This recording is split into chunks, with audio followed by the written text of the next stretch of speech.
Sudaca, Perú. Buen periodismo.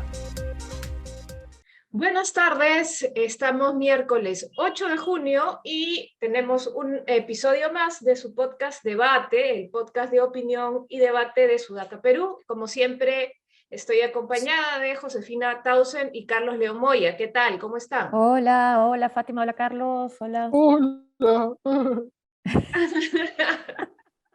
Ya en la recta final de nuestro podcast, como les hemos dicho, que vamos hasta el 15, así que aprovechennos al máximo.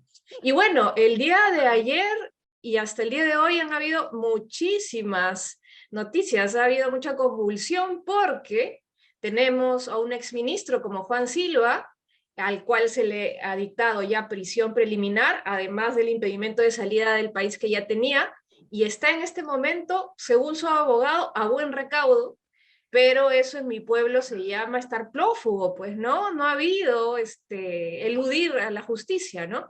Se suma, además de los sobrinos, bueno, ahora uno de ellos, nada más, Bruno Pacheco, ahora se suma Juan Silva a los prófugos relacionados a este escándalo de corrupción en torno al MTC y en torno al, digamos, al cogollo del presidente Pedro Castillo. Adicionalmente, también ayer nos encontramos con la noticia de que el congresista y breve presidente del Consejo de Ministros, Héctor Valer, había sido detenido cuando iba a visitar justamente al ministro del Interior en la sede del ministerio por tener una requisitoria relacionada a delitos contra el medio ambiente en Madre de Dios, donde él tuvo o administraba un camal. Entonces vamos a hablar de eso también. También haremos comentarios sobre un caso terrible relacionada a enfrentamientos entre mineros artesanales, informales, en Atico, Arequipa, que ha dejado por lo menos, al parecer hasta el momento, 14 muertos, lo cual es gravísimo y pone también al sector interior en el ojo de la tormenta, además de todo lo que hemos mencionado ya. Y finalmente, en la Comisión de Educación, en el Congreso anoche, se aprobó la insistencia al proyecto de contrarreforma educativa que deja, digamos, debilitada a la SUNEDU al poner en su consejo directivo a las mismas universidades a controlarse y regularse ellas mismas. ¿Okay? Entonces, empecemos con Juan Silva. Yo creo que es algo que se veía venir, que este señor se las iba a picar, de todas maneras. Una fuga anunciada, ¿no? Y por eso llama la atención lo que generalmente ha estado declarando, incluso después de esta fuga, o puesta a buen recaudo, de las declaraciones del ministro del Interior, ¿no? Él insiste en que se buscan a todos los requisitoriados por igual, porque todos somos iguales ante la ley, y sí, pero a la vez el detener a personas del entorno tan cercano del presidente, justamente esa, como es Fray Vázquez, como es Bruno Pacheco y como es ahora Juan Silva, justo eso, detenerlos, significaría que sí, todos somos iguales ante la ley, porque se presume ahí que puede haber una protección, no hay que ser muy suspicaces, ¿no? Desde la presidencia de la República a personas tan cercanas. Entonces, para el ministro poder tener legitimidad y decir, bueno, yo soy independiente y mi gestión, porque él dice, ¿cuál es la garantía cuando se le pregunta de que usted va a poder combatir al crimen en un gobierno cuyo presidente está acusado de encabezar una banda criminal? Él dice, bueno, mi trayectoria, claro, pero la manera de mostrarlo sería eso, ¿no? Incluso caen y no tienen ninguna preferencia ante la ley los parientes cercanos y los funcionarios cercanos al presidente. Y hay un tuit que él manda donde dice que va a ir a la Comisión de Fiscalización, bueno, es lo que le corresponde, asistir el viernes a exponer las acciones que desde el Mininter Perú se han realizado en relación al pedido del Poder Judicial de ubicar y detener a determinadas personas. Y ahí le contestan, ¿no? Determinadas personas, pues di los nombres, pues determinada persona se llama Juan Silva, ¿no? Entonces, creo que ahí sí podría cambiar su manera de, no sé, de enfocar esta búsqueda, ¿no? El ministro Senmache. Ahora, también es cierto que una persona que asume el Ministerio del Interior hace ¿cuánto? ¿10 días? Sí, poco. Un poco más, digamos que es a 17 días, ¿cuánto control puede tener efectivamente la Policía Nacional? Fue una cosa que a Bruno Guillén también le pasó. Tú puedes ser ministro del Interior, pero hay que tener un control efectivo de la policía es otro asunto. Este, una cosa es que, lo cual, digamos, quizá pasa más en otras carteras. Una cosa que tú seas ministro de la cartera y otra cosa que tengas dominio efectivo de la institución que está bajo tu mando, que es la policía. Yo no sé cuánto dominio ella pueda tener. Eso se vuelve un negocio de alto riesgo para él, ¿no? Porque finalmente, si es que dentro de un tiempo no logra ninguna captura, va a quedar como una especie de tonto útil, ¿no? A pesar de que puede tener las mejores intenciones, pero no puedes tener un control de ese tipo sobre la policía, digamos, y además eso es lo que lleva a una acción que es, me parece errada, ¿no? Que es, bueno, entonces, ¿para qué tener control de la policía que nombrar a un ex policía? ¿No? Entonces, alguien que conozca la institución de dentro, un policía, otro policía, y al final lo que termina cuando un ex policía asume la cartera de interior es continuando con el mismo problema que sigue afectando a esta institución. Ahora, ya en el tema más político, nada, pues mi tío Silva ha tenido pues todo el tiempo para esconderse, ¿no? Ha tenido casi una semana ya de ser en su Airbnb cómodo, ¿no? Y ya no es, digamos, tampoco es el primer caso de personas que cercanas al presidente que están prófugas. Ya, digamos, el primero fue Arturo Cárdenas, el caos Arturo Cárdenas, le mando un gran abrazo de escuchar este podcast. Militamos juntos alguna vez. Y ya te militado con prófugos, ya me siento aprista. Sí, ¿no? Claro. Y bueno, primero él, luego su presidente, ahora Juan Silva, Bruno Pacheco antes. Va cayendo gente alrededor del presidente, pero el presidente, bueno, digamos, sigue con esta curiosa y, no digamos inmunidad, pero todavía como tiene teflón, ¿no? Las cosas van y le rebotan. Pero claro, Pero sí. miren que es bien grave esto y todo haría indicar pues que hay una protección desde la policía porque hay una discrepancia entre el Ministerio Público y la policía. El Ministerio Público dice que el 27 de mayo dispusieron la videovigilancia de Juan Silva, ¿ya? Pero después cuando fueron a tratar de hacer la prisión preliminar, dice que desde el momento uno que quisieron iniciar la videovigilancia no lo ubicaron, pero el señor estuvo dando entrevistas en Exitosa. Sí. Después la policía dice que el martes 7 recién se les notificó la prisión preliminar, pero la fiscalía dice que fue el sábado 4 de junio. Entonces, imagínense, ¿no? O sea, ni lo videovigilaron, ni le hicieron el seguimiento, ni lo fueron a buscar cuando la fiscalía dictó la prisión preliminar. Entonces, ¿de qué estamos hablando?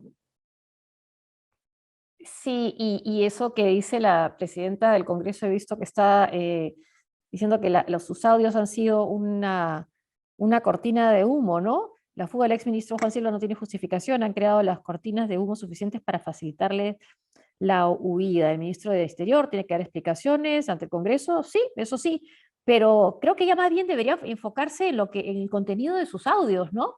Y tener un discurso más democrático, ¿no? Y explicar mejor en qué consiste esta propuesta de la bicameralidad que cambia tantos artículos, ¿no? Pero no. 50 artículos, ¿no? Alrededor de Así es, 50 así es. artículos, se viene con Yapa. Viene con Yapa, Bueno, sí, en entonces, honor a la verdad, muchos de esos artículos modificados son cambian las cambiando palabras, sí, palabritas, ¿no? Incorporar sí, Senado, pero como adelantábamos ayer, pues no es únicamente una reforma incorporando la bicameralidad, no, sino mete varias cositas de contrabando, ¿no? Y merece, más allá de que podemos estar a favor de la bicameralidad, ¿no? O en contra, merece un amplio debate, y si fuera posible incluso un referéndum, para validar esto, dado que se va a tomar una decisión contraria a lo que ya la población dijo en un referéndum anterior, ¿no? O sea, para dotarle sí. también de legitimidad a esas reformas, pues, merece por lo menos un debate amplio, ¿no? Con intervención de la mayor cantidad de actores. Pero bueno, aquí se centran en sus asesores, que son de la coordinadora republicana, Claro, los constitucionalistas pro fraude, sí. y pues, ¿qué puede salir de allí, no? Claro, sus constitucionalistas favoritos, y creen que eso los reivindica, ¿no? Que con esas opiniones está justificado, ¿no? Y ya es un hecho, ¿no? O sea, tenemos a Natalia Primo, tenemos a Domingo García Belaúnde, ¿a quién más dijeron? Pero Pero Sí, Antero no, está también. pero Antero. no buscan otras opciones, ¿no? A ver, de repente que probablemente podrían estar también de acuerdo con la bicameralidad, ¿no? Pero no, pues, de esta No, no manera, es, ¿no? es cerrarse en su camarilla, pero bueno, Así es. eso va a merecer, ¿no? Debe de merecer un amplio debate, ¿no? Y yendo a un congresista que ha sido brevemente presidente del Consejo de Ministros también de este régimen, Héctor Valer, detenido, ¿no? De un Sí. momento a otro, cuando iba a visitar justamente al ministro del Interior, congresista requisitoriado. ¿Sorprende? No sorprende, creo No, yo. sorprende que lo detengan. Sorprende, bueno, sorprende que lo detengan y esa sí fue una reforma, yo creo, adecuada de la Sí. Constitución que permite ahora que se pueda detener a congresistas por delitos, digamos, previos a su gestión, sin mayor blindaje posible en el Congreso, ¿no? Y bueno, el señor al día de hoy ya está libre y al parecer puesto a derecho, pero vamos a ver, él responsabiliza a López Aliaga. Sí. Dice, en un tuit puso, esto huele a orín de porqui, con esa expresión, ¿no? Bueno, el sujeto es un pobre diablo, ¿no? O sea, la definición del Sí, pobre sí. diablo es Héctor Valer. Igual es que haya llegado a primer ministro, también habla de nuestra pobre diablura en general. Sara, la pregunta es, claro, si se sacrificó, si esto fue adrede, si esto fue armado, si esto fue otra cortina. Uno tendría que pensar que no, ¿no? Pero por otro lado, igual la extrañeza, justo ocurre lo de Silva y justo lo detienen. Además, ¿en qué circunstancias? Quieren al Ministerio del Interior con una requisitoria, en fin, ¿no? Bien raro todo. Eso sí me parece bien raro. Este, en todo caso, lo notorio es que una persona como esta ya pudo ser primer ministro hace solamente 3 meses, ¿no? Y mientras esto pasa, todavía no, lo que comentábamos ayer, todavía no vemos adhesiones de la bancada de Fuerza Popular al sacrificio que le pidió Keiko Fujimori para buscar una salida adelantada de las elecciones. No veo mayor, no sé, acogida, ¿no? O que se sumen Nada. firmas, como dicen, siguen firmas en el proyecto, por ejemplo, que ya existe de Susel Paredes, ¿no? No hay nada de eso. De repente es que también ya los congresistas dirán, bueno, no nos vamos a seguir sacrificando, han visto tantas donaciones, entre comillas, que ha recibido Keiko Fujimori, y dirán, bueno, nosotros no recibimos así, ¿cuál será finalmente la razón? Pero no se han escuchado las voces en este sentido, ¿no? No, no, no, no se oye padre, ¿no? Como No se oye dicen, padre, nada, ¿no? sí, no se oye No, Keiko. no se ve que se hayan alineado a esta posición de Keiko. Vamos a ver cómo se desarrolla esto, pero no parece que como antes la palabra de Keiko era la ley, ¿no? Y se acataba automáticamente, ¿no? ¿Habrá Mm, perdido poder en el partido? No lo sé, no lo sé. Es, llama la yo atención. creo que en estas elecciones regionales se va a saber, ¿no?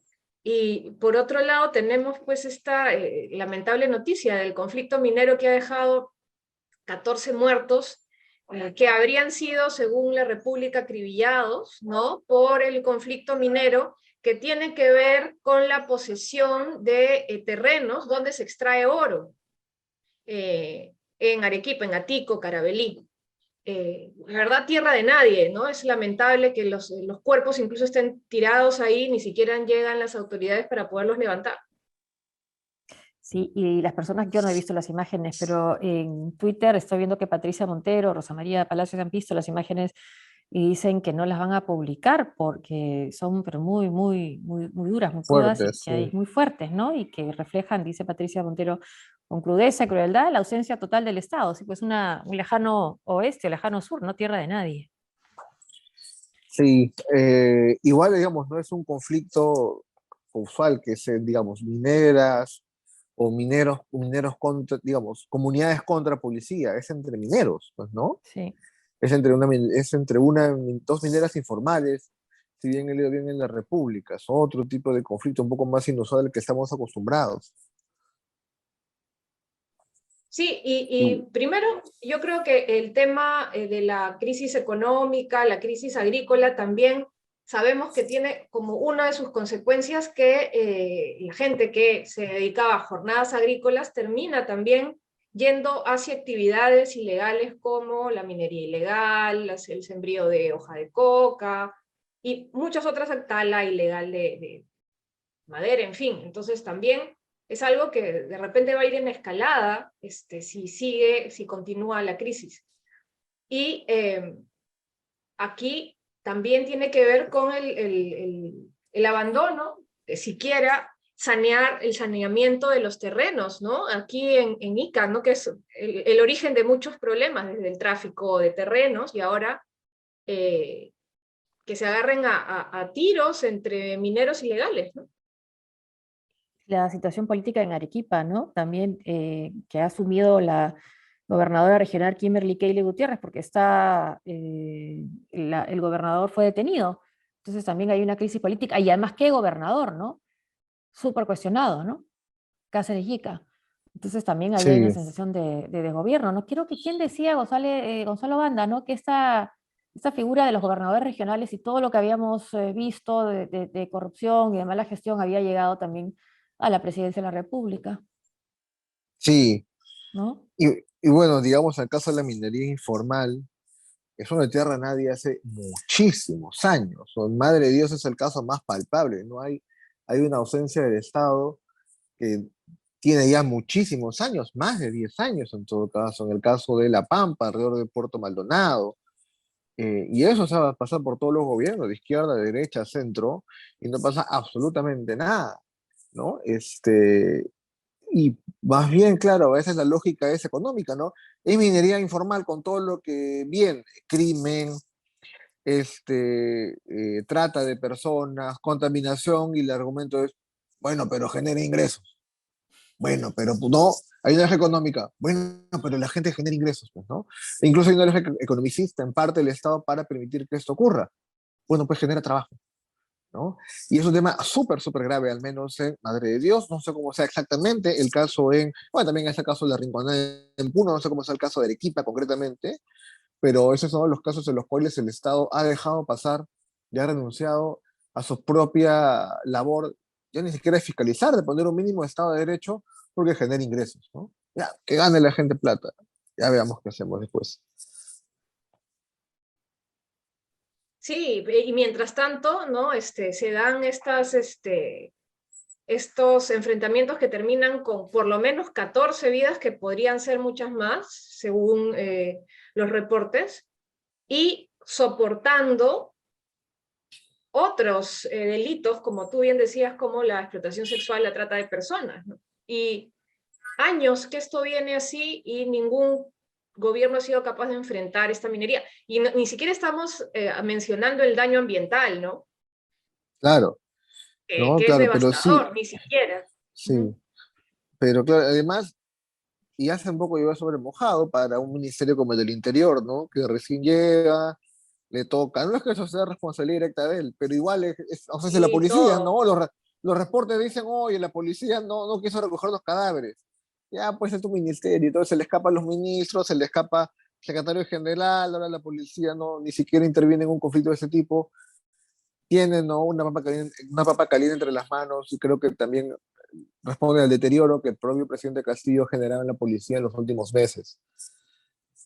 De acuerdo. Y mire, continuando con la informalidad, pero esta vez un poco más de cuello y corbata, eh, anoche se aprobó la insistencia de la contrarreforma universitaria en la Comisión de Educación del Congreso, ¿no? Con 10 votos a favor, se decidió insistir con la ley que destruye el sistema universitario. Y vemos entre los congresistas que han votado a favor varios del bloque magisterial, ¿no? Además de Renovación Popular, que es quien preside la comisión con Esdras Medina, está Alex Paredes del bloque magisterial, Edgar Tello del bloque magisterial, Paul Gutiérrez del bloque magisterial, sumados a Fuerza Popular, a Waldemar Cerrón, de Perú Libre, y Sí, sumados a sus amigos de Fuerza Popular y Acción Popular con Edwin Martínez. sí. Bueno, y esto ahora va a tener que ir a pleno, ¿cierto?